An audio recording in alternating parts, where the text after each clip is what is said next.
Ladies and gentlemen, welcome to the Buckets and Birdies podcast.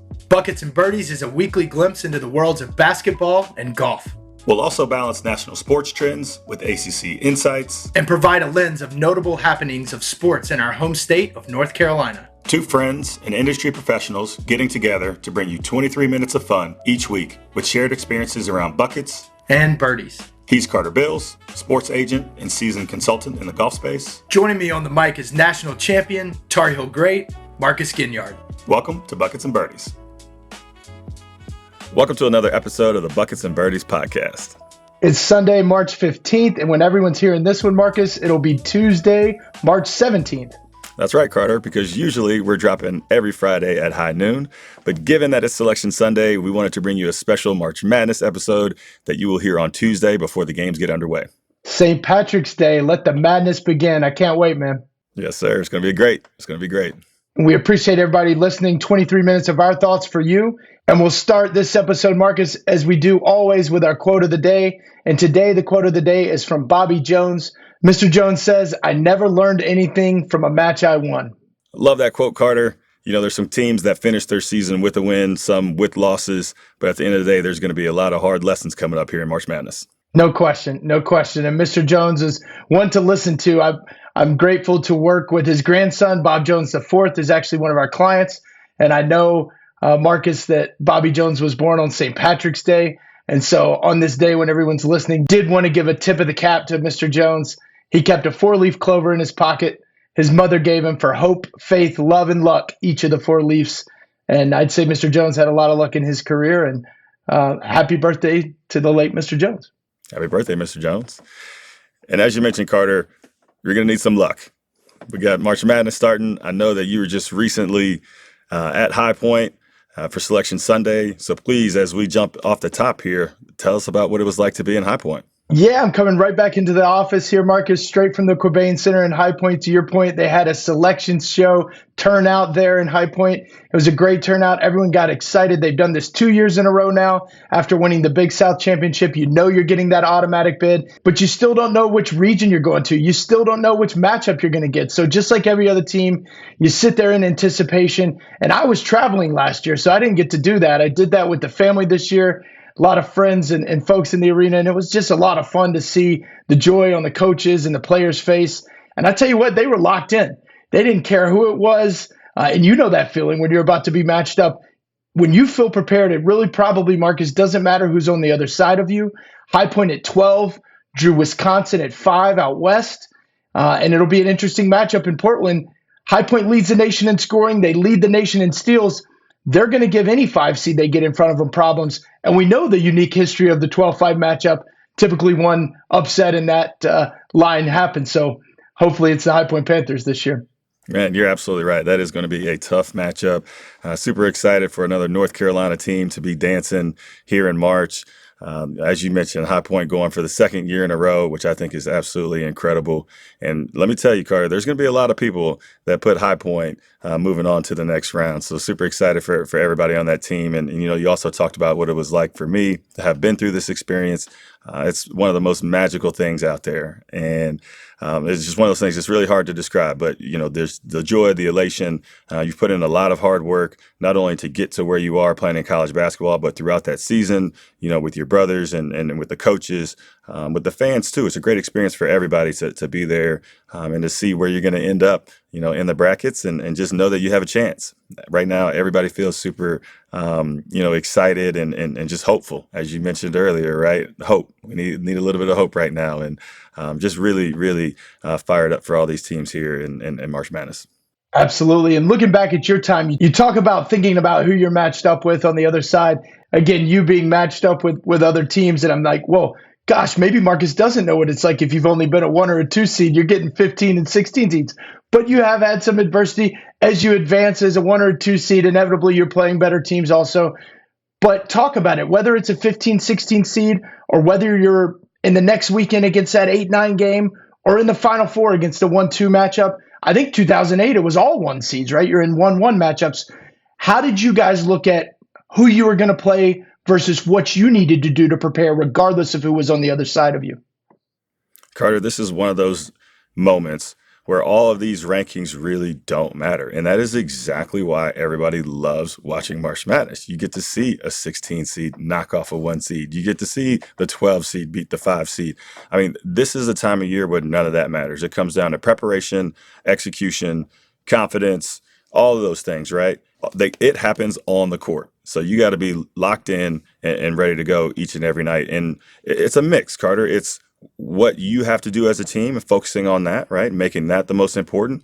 But I think more than ever, as you're playing so many different schools, teams that you may not have faced throughout the season, I mean, this is also a time where you have to prepare for different teams and different personnel matchups and things like that. So a little bit of a combination there, right? Preparing for who you're going to face, but also just making sure you're locking into your team's identity and doing the things that have made you successful throughout the year. And this takes us nicely, Marcus, from off the top right into buckets. We are clearly talking March Madness this week. This is a March Madness special episode of Buckets and Birdies. And what has got your attention in the regions? What has got your attention for the Tar Heels? What are your thoughts overall? Well, obviously going to start with our Heels. Just really thrilled for them to get a local draw here in Greenville, South Carolina. So that's great to be able to pull from the fan base here locally that will definitely be there to support them. It's interesting to have Duke and Carolina both in that same first round pool. So that will definitely get a lot of attention, as you can imagine, here in North and South Carolina. But, really when you look across the board, I mean, this is going to make for an awesome NCAA tournament. There's some matchups out there. You already talked about High Point in Wisconsin. We've got another local team, NC State, in the play-in game against Texas. That ought to be interesting. So really, as you look across the board, it's just kind of thinking about what path certain teams may be able to take, to get to the Final Four and then ultimately be the last team standing. I think we've got a lot of interesting matchups that are going to be really, really fun to watch. Without question. All right, Marcus, so this just came out an hour ago. It's fresh for both of us. Let's pull them up together and take a look. We'll go here just as ESPN did as they went down. I think they started with the East bracket, and the Duke Blue Devils were the number 1 overall seed. Duke to put a bow on the regular season. You got to give them credit. No surprise with them being the number 1 seed in the East. And as you continue to look through the East, again, you get back to these interesting matchups here. You got the 8-9 matchup, which everybody knows is always going to be fun to watch with Ohio State and TCU. But, I've kind of got my eyes on this St. John's Northern Iowa matchup. But then after that, the potential to have St. John's and Kansas playing in the second round. You got Michigan State towards the bottom of this East bracket. When they're going to be making some noise here in March, Tom Izzo always has his team ready to play. They're exciting to watch. And then UConn. I mean, this is a serious bracket right here in the East with Duke, St. John's, Kansas, Louisville. If they play up to their potential and Mikael Brown is playing, as well as he can, Michigan State and UConn. Again, man, this is going to be a tough bracket to come out of. I think you and I would take every shot we possibly could to say, oh, the Duke Blue Devils got a cakewalk or an easy walk to the Final Four. And you know what? They're the number 1 overall seed. If there was an easy walk, maybe they deserve it. But this is absolutely brutal. The East bracket, to your point, I think is the toughest. I think UConn, to your point, is the best 2 seed. I think Michigan State is the best 3 seed. Kansas, from a talent standpoint, if Darren Peterson, everybody is healthy and ready to go, the best 4 seed. And the Johnnies from St. John's, they have an argument to be the best 5 seed. So I think, Marcus, the toughest region so far as we look at this is certainly the East. The Blue Devils are going to have a tough road to hoe. Definitely. So you got to tell me, who do you think is going to come out of the East bracket? I know with it being the toughest, it's hard to say, Marcus, but I do have advancing Duke versus St. John's, and then I've got Michigan State versus UConn. I've got the Spartans over the Huskies, and then I've got the Blue Devils over St. John's. So I got Duke and Michigan State in that region, and I've got Michigan State upsetting the Duke Blue Devils. I think Jeremy Fears is going to be the best guard on the floor, and I think point guard play especially matters in March. And I think Tom Izzo and the experience with Fears, I think they get it done and go on to the Final Four. It's hard to argue with that. I got Duke playing in that game as well in the Elite Eight. I'd like to think that UConn is going to get it together here. They've been a little up and down recently. I think they get it together. It's going to be Duke, UConn, and I think that UConn is going to edge them out. I like that pick. All right, Marcus, that takes us next to the South region, where Florida was the number 1 overall seed. This is also where the Tar Heels landed as the 6th seed. We've got Houston at 2, Illinois at 3, Nebraska's the 4th seed, Vanderbilt the 5, along with North Carolina again as the 6th to round out the top 6 seeds. What did you think about the South region as it was unveiled, and what do you see happening here? Well, obviously, with North Carolina in this region, I'm looking at this one a lot differently than the other ones. But, I don't think that this is an easy bracket by any means as well. You've got some big time teams here. Obviously, with Florida, who didn't quite make it to the SEC final, but has been a proven team all year long. I think that they're going to come in with some force going into this NCAA tournament. Obviously, Houston, they've been high octane all season long.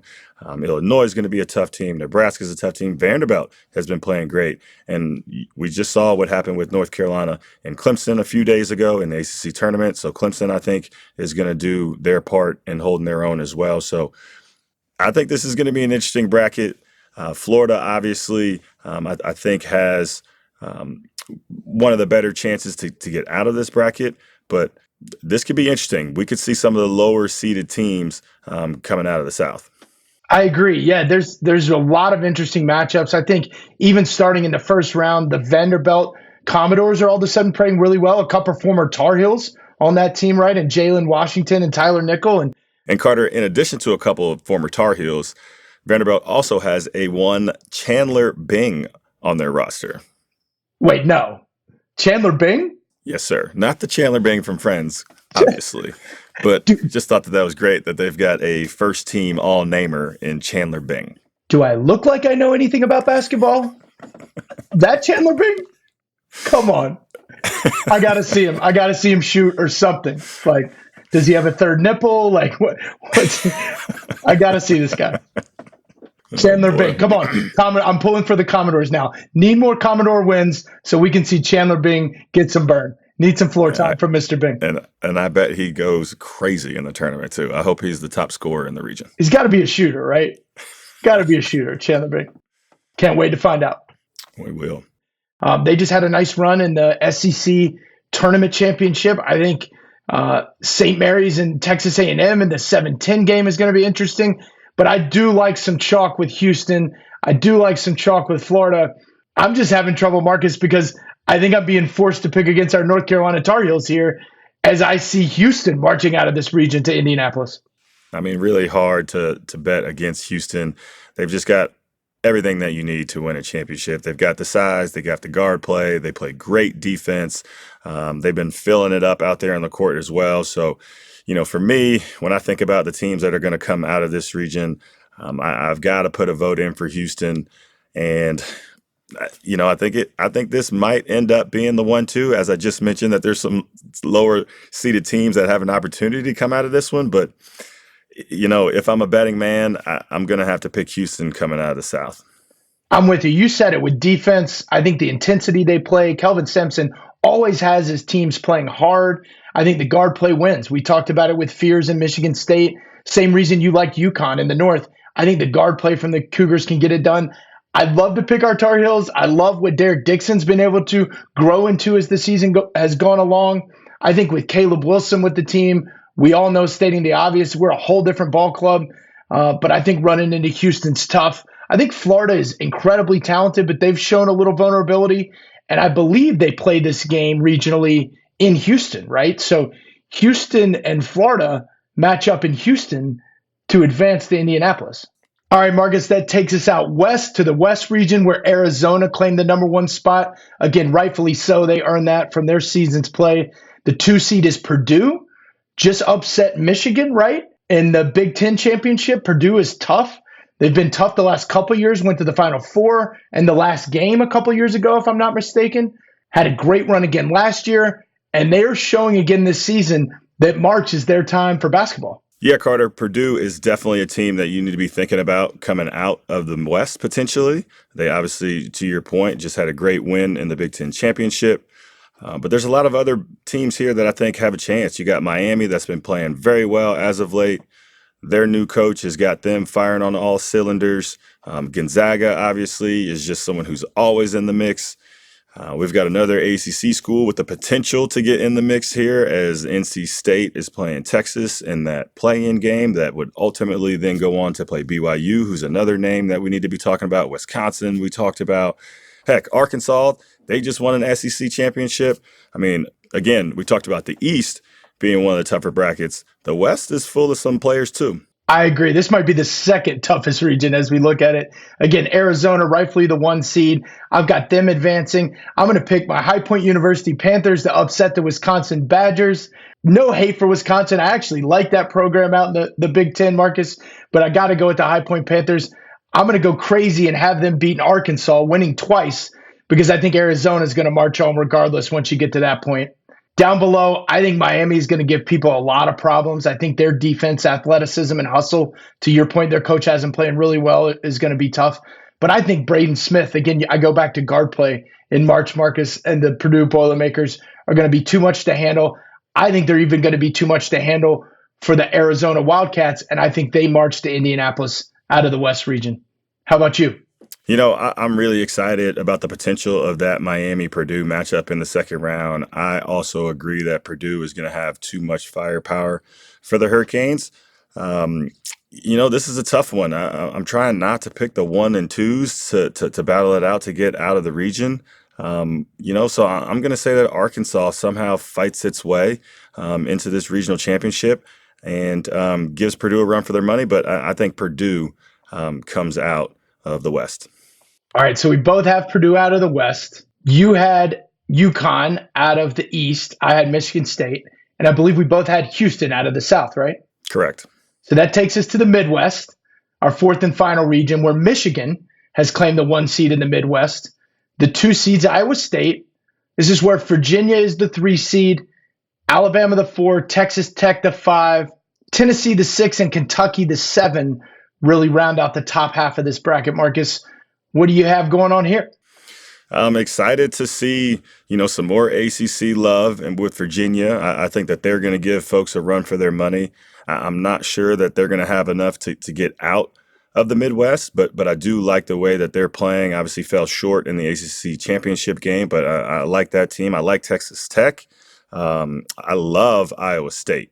And so, this is going to be another interesting one here. Michigan obviously playing some great basketball as well, even though they did just suffer that loss in their tournament championship. Alabama, I have not gotten to see a bunch this year, but know that they're highly capable as well. Gosh, Carter, again, I'm just going to keep going back to it. This is why this is Christmas in March. I think we're going to have some phenomenal matchups here, especially as we get into these second round games. This is tough. I'm not sure exactly how I feel about who's going to come out of this one. This is tough. They're all tough, right? I do think I see a little chalk with Michigan advancing. I see some interesting games in the mix in the bottom half of the bracket. I think Tennessee's tough at the 6. I do like Virginia. I have them advancing. I think Iowa State is really tough to beat. You mentioned them in an earlier cast here in the season. And I think Iowa State is going to be tremendous. But I think Kentucky is going to find their way in March and upset them. So I've got Kentucky and Virginia. And then I've got the Wahoos of Virginia going on to play Michigan. I think Michigan's too tough in the end, Marcus. Again, it is difficult to just pick chalk in a lot of cases. But I think Virginia makes some noise. And I think ultimately Elliot Cadeau leading the Wolverines from the point guard spot helped them march to the Final Four in Indianapolis. No, is that the first number 1 seed you've got in the Final Four? That is. Okay. Give me a little cover fire there. I didn't pick all chalk. That's the only 1 seed I have in the Final Four. That's true. And you may be the same way, but I don't know where you were. Yeah, I don't know. I do like Virginia battling it out to potentially make it to the Final Four. For some reason, I just don't feel like they have it. I'd love to think that St. Louis has enough firepower to knock off Michigan in that second round game. That could be interesting. St. Louis is good. Can I give you a St. Louis shout out? Yeah, please. St. Louis is good. Former coach Josh Schertz came from High Point University. He was the first assistant when I was there at HPU. Josh Schertz, a great guy who's marched on since then. But that team has continued to play well. I love that St. Louis pick.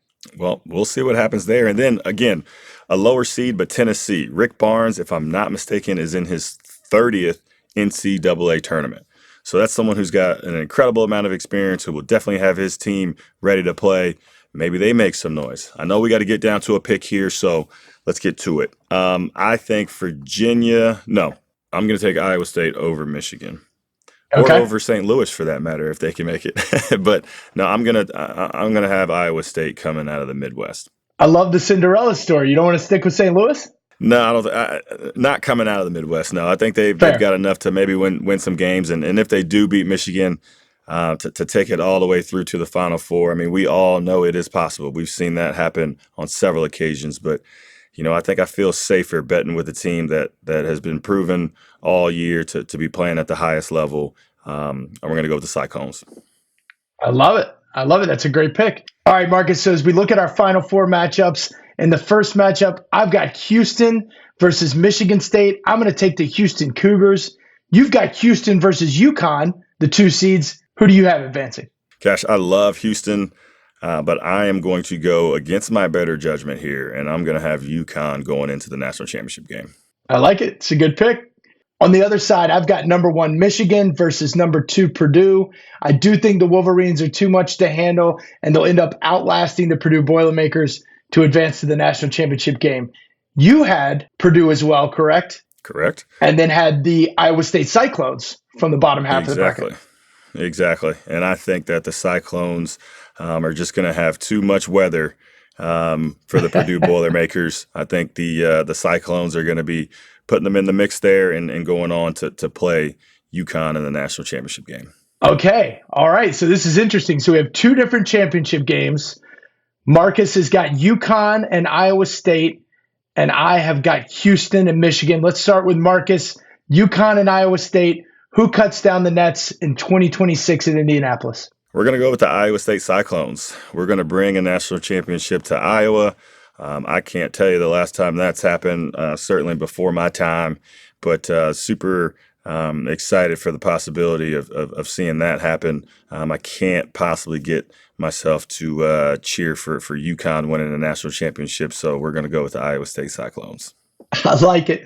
I like it. I actually work with a ton of people in Connecticut. I like the Huskies pick. I thought you were going to go with them, give us something to root for. Again, a lot of the folks I work with will be going for the Huskies. I did have the Michigan State Spartans advancing over them. Of course, the Cougars into the national championship game. And so I've got the Houston Cougars redeeming themselves from the loss against Florida last year, Marcus, and beating the Michigan State Wolverines in the championship. I think the Cougars take the Nets home. Kelvin Sampson and team back to Houston. I mean, I think that's a pretty safe bet, Carter. They've got a great team. Again, as we talked about, they've got everything they need to win. If they stay healthy, they're certainly going to give themselves a fighting chance. Either way, it's going to be fun. Always is. All right, Marcus, that's all for today. Thanks for tuning in to the Buckets and Birdies podcast. That's 23 minutes of our thoughts for you. For Marcus Ginyard, I'm Carter Bills. We'll catch you next time. Enjoy the madness.